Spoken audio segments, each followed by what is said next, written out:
Hello students, how are you. आज मैं आपको पत्र लेखन कुछ इस तरह से सिखाने जा रही हूँ कि 10 मिनट में आप किसी भी टॉपिक पे आराम से पत्र लिख सकेंगे। और ये कक्षा 9th और 10th के लिए अति महत्वपूर्ण है। किसी भी एग्ज़ाम में आप जाते हो तो वहाँ पत्र लेखन 5 नंबर का जरूर ही आता है। पत्र 2 तरह के होते हैं, एक औपचारिक पत्र और दूसरा अनौपचारिक पत्र।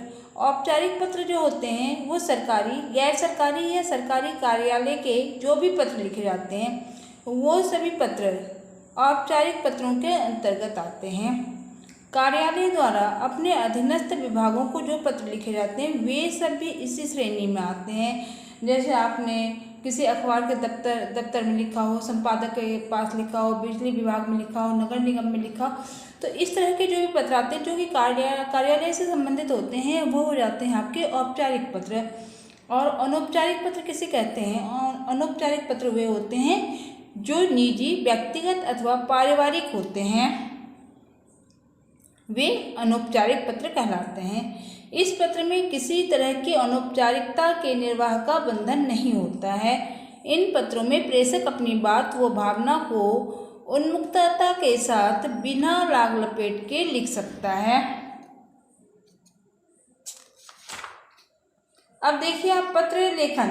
औपचारिक पत्र जो होते हैं वह कैसे लिखेंगे? जैसे कि आपने विद्यालय में लिखा है 2 दिन की छुट्टी के लिए, अवकाश के लिए प्रधानाचार्य के पास पत्र लिखो, या कार्यालयी प्रार्थना पत्र, विभिन्न कार्यालयों में जो लिखे जाते हैं पत्र, या किसी भी तरह के आवेदन पत्र, विभिन्न कार्यालय की नियुक्ति हेतु पत्र, संपादक के पास पत्र, या सुझाव या शिकायती पत्र या अन्य पत्र, ये आपके हो गए औपचारिक पत्र के अंतर्गत आ गए। तो जैसे हम प्रधानाचार्य के पास स्कूल में 2 दिन की छुट्टी के लिए पत्र लिख रहे हैं तो सबका फॉर्मेट सेम होता है। तो उसमें आप अपने बीमार हैं या कोई भी प्रॉब्लम है, स्कूल से आप छुट्टी लेना चाह रहे हैं, हालांकि जो भी पत्र लिखे जाते हैं सबका फॉर्मेट सेम होता है।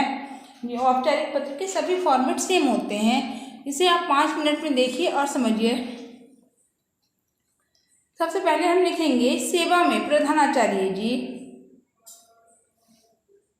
देखिए लेफ्ट में इधर सेवा में प्रधानाचार्य जी, और उसके बाद हम लिखेंगे विद्यालय का नाम, पता, विषय बिल्कुल शॉर्ट में लिखने हैं और उसके बाद हमें पूर्ण विराम देना है। उसके बाद लिखना है हमें संबोधन करना है। संबोधन में क्या है? महोदय, महोदया या श्रीमान जी। उसका मुख्य विषय वस्तु डालना है, फिर समापन करना है। उसके बाद हमें लिखना है आपका आज्ञाकारी शिष्य या आपका आज्ञाकारी शिष्या, नाम, कक्षा, अनुक्रमांक और दिनांक। पर जब आप 10th में बोर्ड का एग्जाम दे रहे हैं तो आपको ऐसा नहीं करना है। आपको कोई भी काल्पनिक एड्रेस लिखना है, अपना एड्रेस नहीं देना है। और जब हम कोई भी पत्र लिखते हैं तो वो 2 पैराग्राफ में होता है।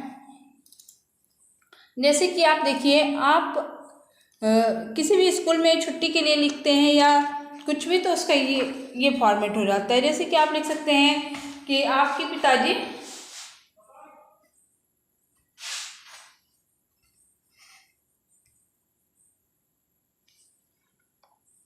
फैक्ट्री में दुर्घटनाग्रस्त हो गए। आप भी 15 दिन अस्पताल में रहकर उनकी देखभाल करना चाहते हैं। इस अवधि में विद्यालय ना जाने के कारण आपका नाम काट दिया गया। दोबारा प्रवेश के लिए विद्यालय के प्रधानाचार्य को पत्र लिखेंगे। तो कैसे लिखेंगे? देखिए साइड में है सेवा में ही प्रधानाचार्य जी, स्कूल का नाम कोई भी दे देंगे, एड्रेस देंगे, विषय देंगे, 10वीं में पुनः प्रवेश के संबंध में महोदया, फिर जो आपका सब्जेक्ट है वो डालेंगे। जो आप विनम्र प्रार्थना है कि मैं इस विद्यालय में 10वीं कक्षा का छात्र हूँ। मेरे पिताजी, किसी भी जगह का नाम डाल दीजिए कि फैक्ट्री में नौकरी करते हैं। दुर्भाग्य से एक दिन काम करते हुए उनके साथ दुर्घटना घटित हो गई जिससे उनके पैर और हाथ में गंभीर चोटें आई हैं। उन्हें दिल्ली स्थित सफदरजंग अस्पताल भेज दिया गया है। यह सूचना मिलते ही मैं अस्पताल चला गया। वहाँ मुझे उनकी देखभाल के लिए रुकना पड़ा, जिससे जल्दबाजी में ना तो मैं विद्यालय को सूचित कर सका और ना ही विद्यालय आ सका। इससे कक्षा अध्यापिका ने मेरा नाम काट दिया। आपसे प्रार्थना है, देखिए, आपसे प्रार्थना है कि मेरी स्थिति पर सहानुभूतिपूर्वक विचार करते हुए मेरा नाम 10वीं में पुनः लिखने की कृपा करें। मैं भविष्य में ऐसा होने पर विद्यालय को अवश्य ही सूचित करूँगा। उसके बाद लिखेंगे धन्यवाद सर, धन्यवाद। आपका आज्ञाकारी शिष्य, नाम डालेंगे, कक्षा डालेंगे, अनुक्रमांक डालेंगे और दिनांक डालेंगे। अब हम देखते हैं दूसरे फॉर्मेट में क्या करना है।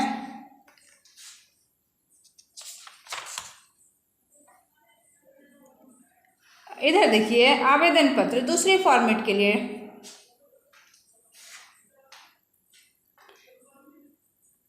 सबसे पहले ये देखिए, यहाँ पे है सेवा में, फिर अधिकारी के पद का नाम,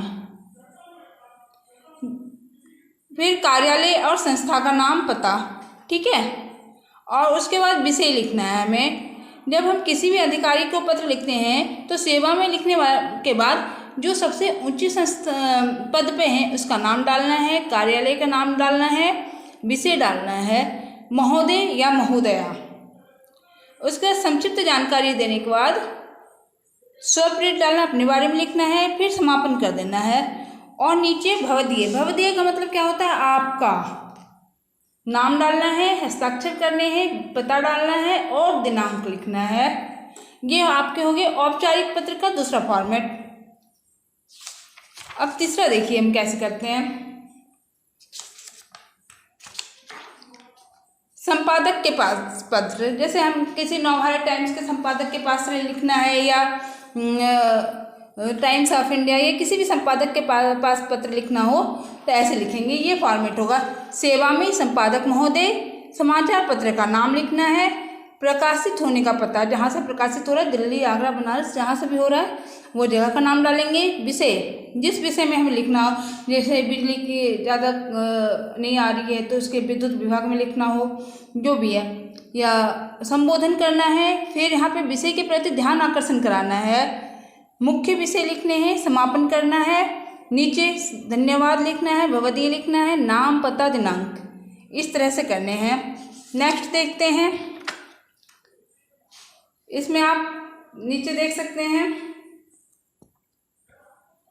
आप 29/5 संस्कार अपार्टमेंट सेक्टर 14 रोहिणी दिल्ली के निवासी हैं। आप चाहते हैं कि लोग दीपावली में पटाखों का कम से कम प्रयोग करें।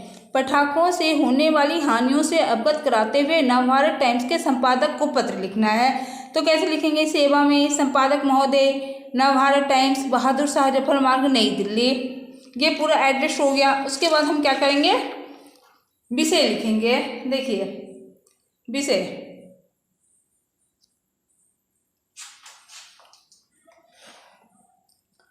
पटाखों से होने वाली हानि से अवगत कराने के संबंध में। महोदय, मैं आपके सम्मानित पत्र के माध्यम से लोगों का ध्यान पटाखों से होने वाली हानियों की ओर आकर्षित कराना चाहता हूँ। खुशियों के विभिन्न मौकों एवं दीपावली के त्यौहार पर लोग पटाखों का जमकर प्रयोग करते हैं।